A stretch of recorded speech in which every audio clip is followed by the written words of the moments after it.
It's a lot different. I happened to be in the early stages of my career when the crack epidemic hit in the mid-'80s, and I saw how devastating it was to our local populations, and I thought then, we'll never see anything that ever equal this again, the way it devastated our communities.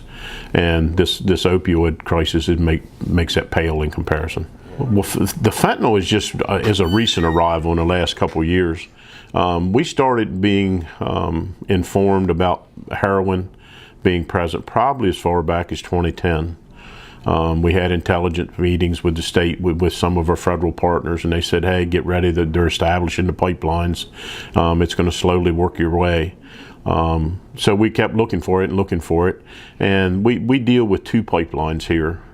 If it comes in a waxed, folded paper, we know it's come from Philadelphia down through Delaware and into our county from there. If it comes in a gel cap, then we know it's come through Baltimore and Washington, D.C. and comes down from that way, just because that's the way the packaging is done on it. So it's a much more challenging because technology, the bad guys use technology just like we use it to catch them. They're very, very mobile. They don't realize county lines or city lines. It's a lot of interstate dealing. It's a lot of international dealing. A lot of the stuff's coming right through the mail. We've had a couple cases where the fentanyl has actually been traced through the mail and has come directly from China to distributors here on the black web. So it's a very interesting and challenging time for law enforcement, to be able to cover all the bases, if you will. For for the year we're in now, the current year, through August the 1st, we've had 33 overdoses, and 6 of those were fatal. Of the 6 fatalities, 3 were attributed to fentanyl. I think the fact that all the police officers in the county, all the EMS, a lot of people are carrying the Narcan now, and we respond to every call to apply it. I think that's helped ease up the fatalities.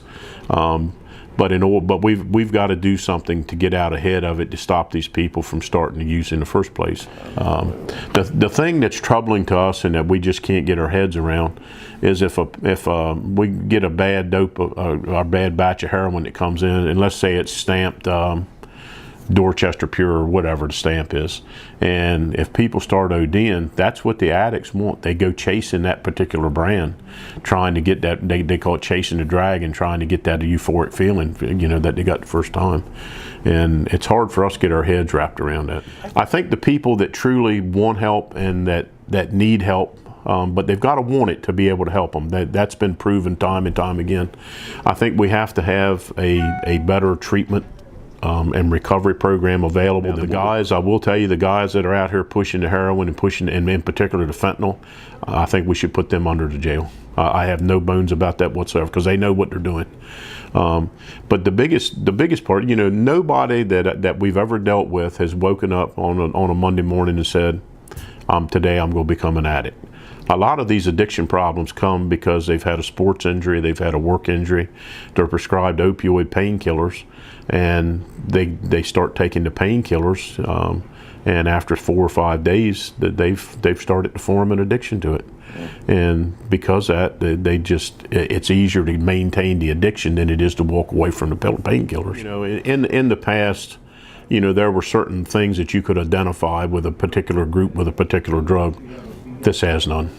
It can be a doctor, to a waterman, to a farmer, to somebody that's unemployed, to a homeless person. It knows no limits. It knows no bounds.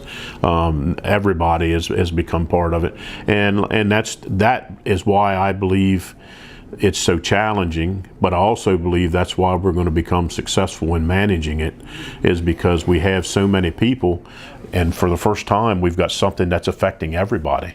It's not just, it's easy to say if it's just this little core group over here, oh, the heck with them, they can deal with it themselves.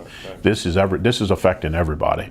And because it's affecting everybody, people are coming together and starting to form alliances and to get at the problem. I'm committed, and I believe that if enough people get involved in this and enough people get out here and raise awareness, I don't know that we're ever going to stop it completely, but I think we can get a handle on it and turn the tide. I truly believe that.